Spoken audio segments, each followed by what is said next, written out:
Əli Kərimli ilə bağlı bir daha xatırladıram. Zahid Oruz deyir ki, Əli Kərimli pasporta malik deyilsə, heç olmasa daxildə bircə dəfə Ağdama getsəydi, göstərər ki, Qərbin yeni vətən quruculuğuna münasibətində tələdə yem kimi iştirak etməsin. Düz mirad tutur Zahid Oruz ki, Əli Kərimlinin Ağdama getməməsini. Ümumiyyətlə, Əli Kərimli Qarabağa səfər etməyib. Nə ilə bunu izah edirdi? Deyirdi ki, mən o avtobusa minmirəm. Yəni, müxalifət avtobusu anlayışı vardı. Əli Kərimli deyirdi ki, müsahibələrində, siz də eşitmişdinizmi ki, mən o avtobusa minmirəm. Yəni, prezident aparatı tərəfindən ayrılmış avtobusa, yəni müxalifət avtobusu, avtobus müxalifəti daha doğrusu. Siz necə düşünürsünüz? Zahid Oruz'u düzmü deyir, səhv mi deyir? Və dostlar, Zahid Oruz'un bir açıqlaması da var. Amma həmin açıqlamanı Natiq Cəfərli tənqid edir. Mən o açıqlamanı, əziz dostlar, onu da diqqətinizə çatdıracağım. Hətta bugün sosial şəbəkələrdə mən baxmışam, Azərbaycan segmentində bir çoxları tənqid edib. Və həmin tənqidi Natiq Cəfərli, bilmirəm, haqlı tənqid edir, haqsız. Ona siz qərar verin, dostlar. İndi rəylərinizi də mən oxuyacağım. Natiq Cəfərli yazır. Zahid Oruz quru sərhədlərin bağlı olması ilə bağlı açıqlama verib. Sitat. Təhlükəsizlik prioritet olaraq qalır. Gürcüstan və Ermənistan bu cür məhdudiyyətlər tətbiq etmədiyi halda müharibə zonalarından yüz minlərlə insan həmin ölkələrə axın edib. Əgər bizim sərhədlər açıq olsaydı, xüsusilə İsrail-İran qarşıdurması dövründə 100 minlərlə insanın, o cümlədən soydaşlarımızın Azərbaycan ərazisinə kütləvi axını ilə üzləşə bilərdik. Açıqlama, yumşaq desəm, təəccüb doğurur. Natiq Cəfərli yazır. 1. Gürcüstan və Ermənistan bizdən zəif ölkələrdir. Bizim ordumuz, təhlükəsizlik orqanlarımız güclüdür. Amma onlarda quru sərhədlər açıqdır və heç birinə 100 minlərlə insan axın etməyib. Rəsmi statistika Gürcüstana Rusiyadan 2022-ci il 62.304 nəfər gəlib, 5.935 nəfər gedib. 2023-cü il 52.627 nəfər gəlib, 35.344 nəfər gedib.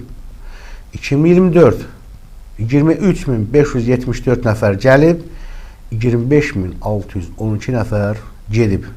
Qeyd. Bu ancaq yaşamaq üçün müraciət edənlərin sayıdır.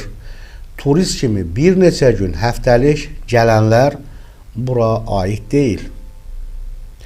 Quru sərhədlər açıq olduğu üçün Gürcüstan tək Rusiya turistlərindən 2022-2024-cü illər arası 2 milyard dollara yaxın, 2025-ci ilin ilk 11 ayında isə 850 milyon dollar pul qazanıb.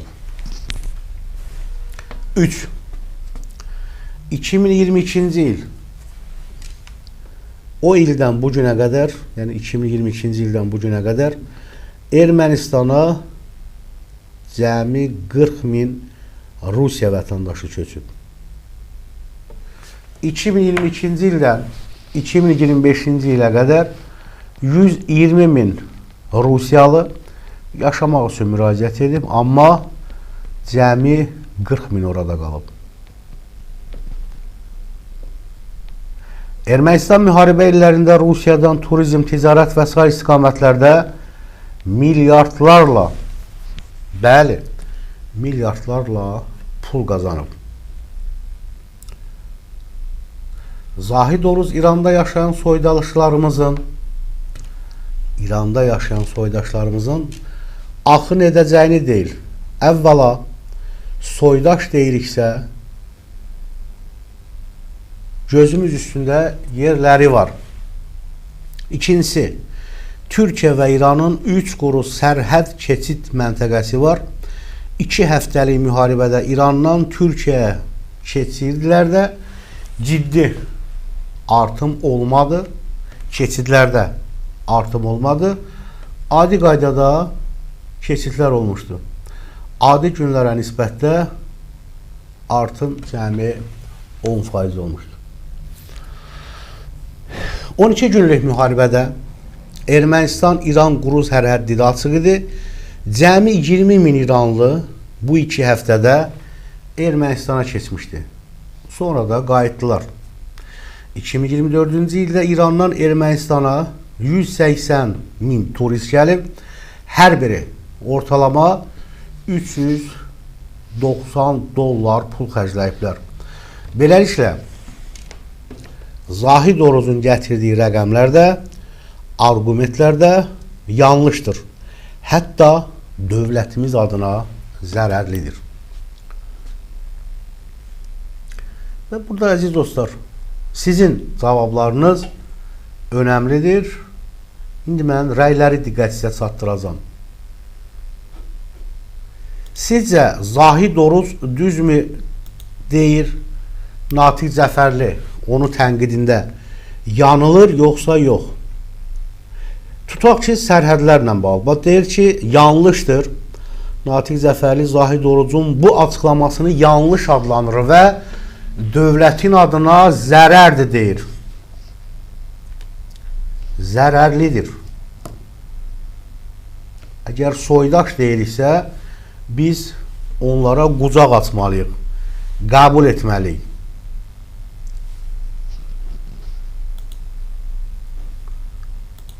Rəylərdə də görək, Zahid Orucu müdafiə edirlər, yoxsa Natiq Cəfərlini. Vüqar Seyidov yazır ki, nəsə bilirlər, amma deməyə utanırlar, ya da dəlinin yadına daş salmayaq deyə qorxurlar. Qalır qeyri-məntiqi gülməli izahlar. Onları da səsləndirmək üçün Zahid Oruc Elman müəllim kimi virtual zərbə çuvalları var. İdman zallarında real çuvallar asılıb. Virtual məkanda da virtual çuvallar. Vüqar Seyidov yazır.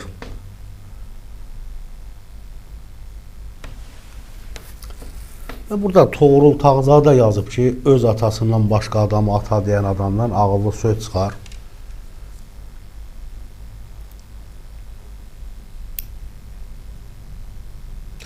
Rafael Məmmədli yazır ki, Zahid Oruc heç seçildiyi dairənin küçə adlarını sadalaya bilməz, sərhədlər və təhlükəsi haqqında hardan bildi? Hələ keçmişdə bunu Oqtay Əsədov demişdi ki, sən sus, danışma. Yəqin ki, həmin vaxtlar Oqtay Əsədov bilirmiş ki, Zahid Oruc danışanda əyri gedir. İndi, hörmətli tamaşaçılar,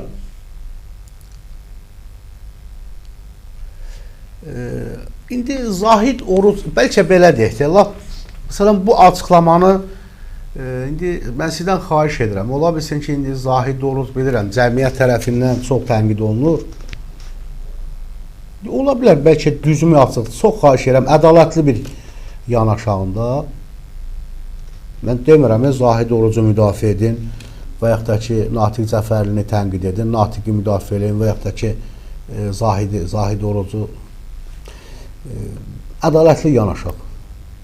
Mən də sizi kimi cavab verirəm, dostlar. O sorğuda mən də iştirak edirəm ki, sərhədlərin indiyə qədər bağlı qalmasını və hələ də bağlı qalmasını əsaslandırmaq üçün Zahid Orucun bu açıqlaması qıcıq yaradır. Yaradacaq. Belə açıqlamalar. Bu mənim mövqeyim. Amma Natiq Cəfərlinin tənqidi və faktlarla gətirir ki, milyardlarla pul qazanır xarici dövlətlər. Əgər deyir, açıqdırsa, İrandan Ermənistana 20 min adam keçib bir həftə ərzində. və sonradan da qayıdıb. Gürcüstana Rusiyadan bu qədər şəxs gəlib.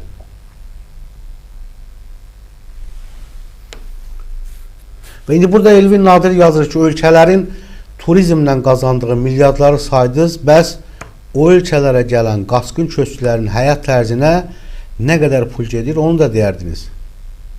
Türkiyədə hal-hazırda Azərbaycan əhalisi qədər qaçqın köçkün var və bu iqtisadiyyatlarına mənfi təsir edir. İrandakı soydaşlarımız niyə yurd yuvasından didərgin düşsün? Burada məsələ İrandakı soydaşlarımız deyil, Əfqanistandan İrana qaçanlardır və bunların bir qismi İrandan Türkiyəyə keçib. 12 günlük müharibədən sonra İran ölkəsinə aldığı əfqanları geri göndərməyə başladı. Və Natiq Cəfərli cavab verir ki, həmin şəxsə Elvin Nadir ki, bunun bizə nə aidiyyatı var.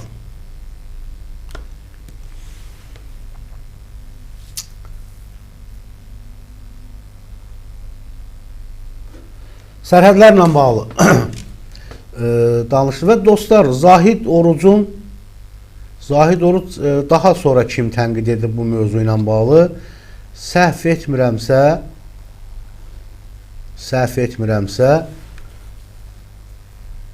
bir nəfər də onu tənqid edib həmin açıqlamasına görə.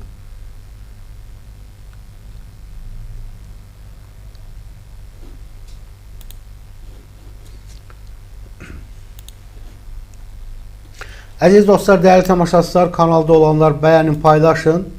Sonra görək bunu kim tənqid edib.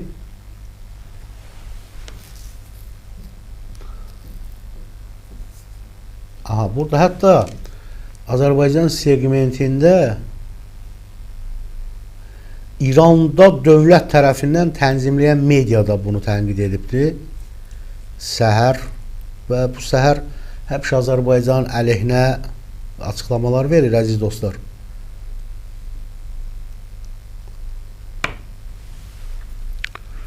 Bunlar nə fikirləşirlər görək.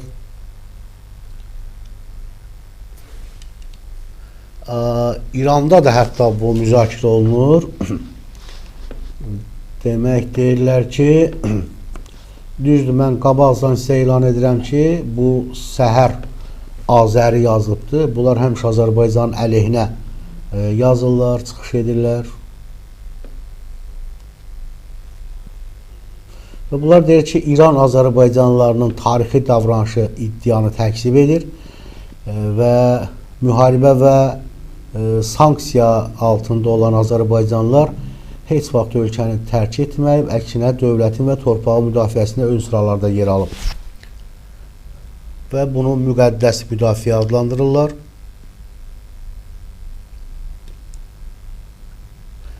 Neyse əziz dostlar, bu yenə də deyirəm,